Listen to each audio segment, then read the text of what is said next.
Night fell over Jerusalem as it always had, quietly, almost tenderly, as if the city itself wished to believe nothing had changed. The lamps flickered in narrow streets, priests completed their duties, and families closed their doors against the distant sounds of unrest. The temple still stood, its white stones catching the last breath of daylight, appearing eternal, immovable, promised. For centuries, this hill had been the heart of the world. Heaven touched earth here. Sacrifice rose like breath. Covenant lived in stone, fire, and blood. And yet, beneath the familiar rhythm of prayer and routine, fear pressed against every wall. The Roman legions were no longer rumor. Their camps ringed the city like a tightening fist. Siege towers crept closer each day, patient and relentless. Inside Jerusalem, hunger began its slow work, hollowing bodies and sharpening tempers. Factions fought one another even as the enemy waited beyond the walls. The city chosen for unity fractured from within, as if the ground itself were groaning under the weight of unrepented history. Many remembered words spoken decades earlier, words that had once seemed impossible. A teacher from Galilee had wept over this city, warning that not one stone would be left upon another. At the time, the temple had seemed indestructible. God's dwelling could not fall. The covenant guaranteed it. Or so they believed. Now, as night deepened and the sound of Roman engines echoed through the dark, those memories returned like unwanted ghosts. Jerusalem had survived destruction before. Babylon had burned it, yes, but the temple had been rebuilt.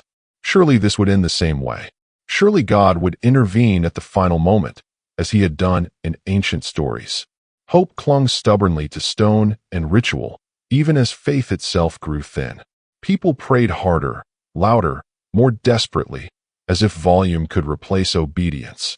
The night air carried smoke from distant fires, mingling with the scent of incense. It was difficult to tell where prayer ended and fear began. History was leaning forward, its weight pressing into the present. Jerusalem did not yet know that this night was different, that this time the fire would reach the heart, that the temple, once burned and restored, would soon burn again, and this time something irreplaceable would be lost. As days collapsed into one another, the siege tightened its grip, and Jerusalem began to starve. Bread vanished first, then patience, then mercy. The city turned inward, devouring itself long before the Romans breached the walls. Zealots roamed the streets, convinced that violence was faith, that bloodshed would force God's hand. Storehouses were burned by their own defenders to compel dependence on divine rescue. Instead, they ensured suffering. Inside the temple courts, sacrifices continued as long as animals remained. Priests moved with ritual precision, even as the city screamed beyond the gates. The smoke still rose toward heaven, but it felt thinner now, stretched by desperation. Many clung to the belief that as long as the altar burned, Jerusalem could not fall. The temple had become not only a place of worship, but a shield, a guarantee against history itself. Outside the walls, Rome waited. Titus understood time. He did not rush what hunger would accomplish more efficiently. His legions watched the city unravel, knowing that fear would weaken stone faster than rams. Each failed sortie, each internal betrayal tightened the noose. The Romans were not merely conquering land. They were witnessing a civilization exhaust itself. Within Jerusalem, the words of prophets long dismissed began to surface again. Jeremiah's laments felt uncomfortably current. Warnings about trusting in the temple rather than in God now felt less like ancient poetry and more like indictment. Yet even now, repentance seemed impossible. Pride hardened where humility was needed most. Families hid in their homes, counting days by hunger pains rather than sunlight. Parents faced choices no history should force upon them. The city chosen for blessing became a place of unspeakable sorrow. Still, the temple stood, visible from almost anywhere, its presence both comfort and accusation. It promised God's nearness, yet remained silent. The rising tension was not only military, it was spiritual. A question hovered over every prayer and every scream. Had God abandoned his dwelling, or had the people abandoned him first? The answer drew closer with every Roman step, every empty granary, every broken vow. Jerusalem stood on the edge, refusing to look down, even as the ground beneath it began to crack. The breach came not with sudden collapse, but with dreadful inevitability. Roman forces pressed through weakened defenses, street by street, stone by stone. Fires broke out, spreading faster than orders could stop them. Smoke coiled through alleyways, turning familiar paths into choking corridors. The city that had resisted empires now bled openly, its resistance scattered and desperate. As soldiers advanced, the temple loomed larger in the chaos, its courts crowded with refugees who believed that no enemy would dare violate holy ground. The sound of battle clashed against prayer, steel against psalm. Blood-stained stones worn smooth by centuries of worship. The escalation felt surreal, as if time itself had fractured, collapsing sacred memory and violent present into a single unbearable moment. Roman standards rose where Hebrew prayers once echoed. The outer courts fell, then the inner. Flames licked wooden beams, fed by centuries-old cedar. Panic surged. Priests tried to save sacred vessels, clutching what they could as fire consumed what could not be carried. Some refused to flee, choosing death over defilement. Their voices were swallowed by the roar. Titus had reportedly ordered the temple spared, but war does not obey intention once unleashed. A single torch, thrown in fury or accident, found its mark. Fire raced upward, reflecting in gold and marble, turning beauty into fuel. The escalation reached its terrible clarity. This was not merely defeat. It was undoing. From surrounding hills, witnesses watched as the heart of Judaism burned. The glow lit the night sky, brighter than festival lamps, visible for miles. It was said that the flames seemed to resist being extinguished, as if history itself demanded completion. The sacred and the profane collapsed together, indistinguishable in ash. Inside the city, hope finally broke. Not because walls fell, but because the unthinkable had happened. The temple burned. God's dwelling place was consumed before human eyes. The escalation ended not with surrender, but with stunned silence, as if the world itself paused, uncertain how to continue without the structure that had defined it. When the fire died down, what remained was not peace, but shock. The Temple Mount smoldered, its stones blackened, its treasures looted or melted into Roman coffers. The city lay broken, its population decimated, its streets heavy with grief. Survival itself felt like betrayal to those who had believed God would never allow this end. For many, faith wavered on the edge of collapse. How could the covenant endure without its heart? How could prayer continue without sacrifice? The deepening conflict now moved inward, from battlefield to soul. Some concluded that God had been defeated, others that he had turned away forever. Still others searched the ashes for meaning, desperate to understand what had been lost, and what, if anything, remained. Yet not all were surprised. Among the early followers of Christ, this destruction carried a grim familiarity. Their teacher had spoken of it, not with glee, but with tears. He had warned that reliance on stone rather than obedience would lead here. For them, the fall of the temple did not end worship, it transformed it. Sacrifice had already been redefined. God's dwelling had already moved. For Israel as a whole, a painful reorientation began. Without temple or priesthood as before, faith would have to survive in memory, law, and hope. The conflict between loss and continuity pressed hard. What does it mean to be chosen when the sign of choosing lies in ruins? Rome claimed victory, parading captives and treasures through its streets.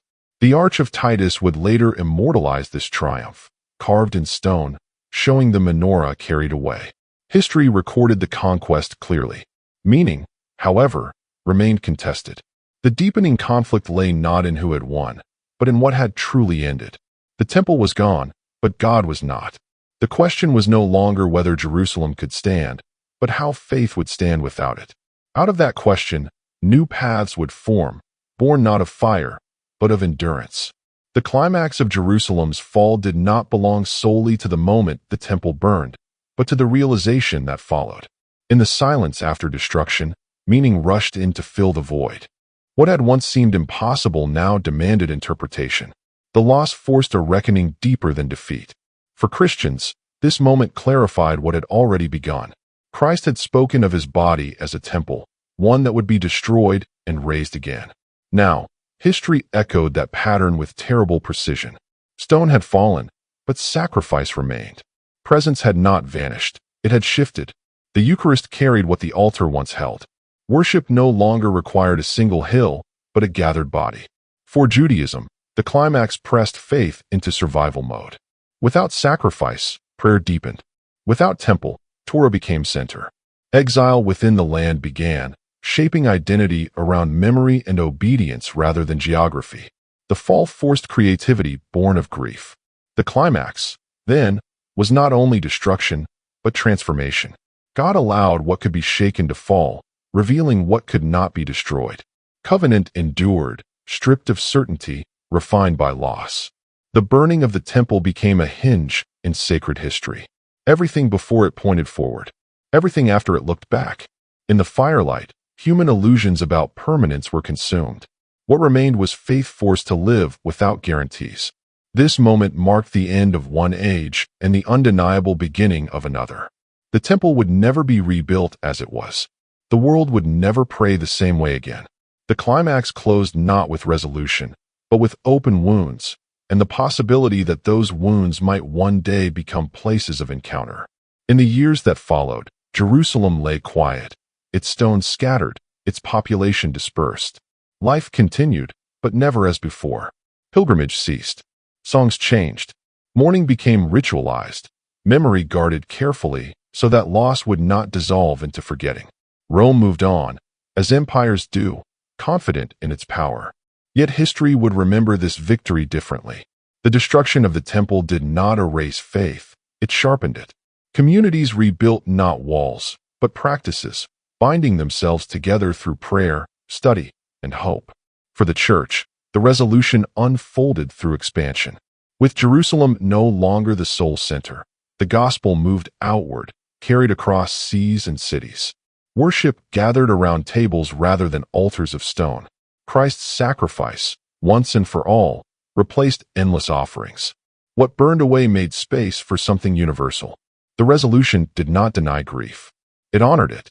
Lament remained part of prayer, a reminder of what had been lost and why. Yet grief no longer ruled. Trust learned to breathe again, even without visible sanctuary. History settled into a new rhythm. The Temple Mount remained, scarred and sacred, a silent witness to what once stood there. Pilgrims would come and weep, pressing prayers into cracks between stones, longing for restoration even as they adapted to absence. The resolution was incomplete, and perhaps always would be. But life, faith, and hope endured.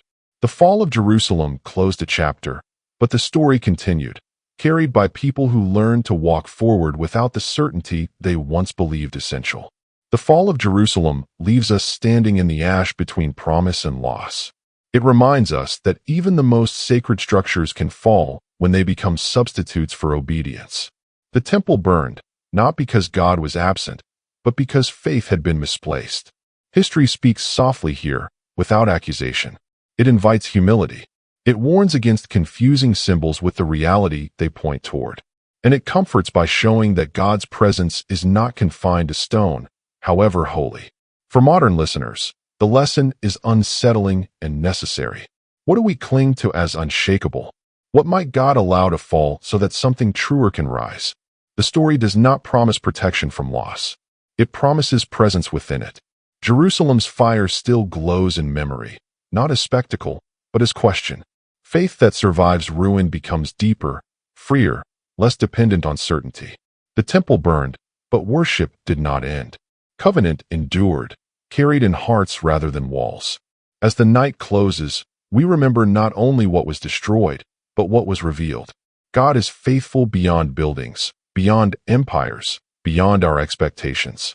And history, when listened to carefully, still teaches us how to trust when everything familiar turns to ash.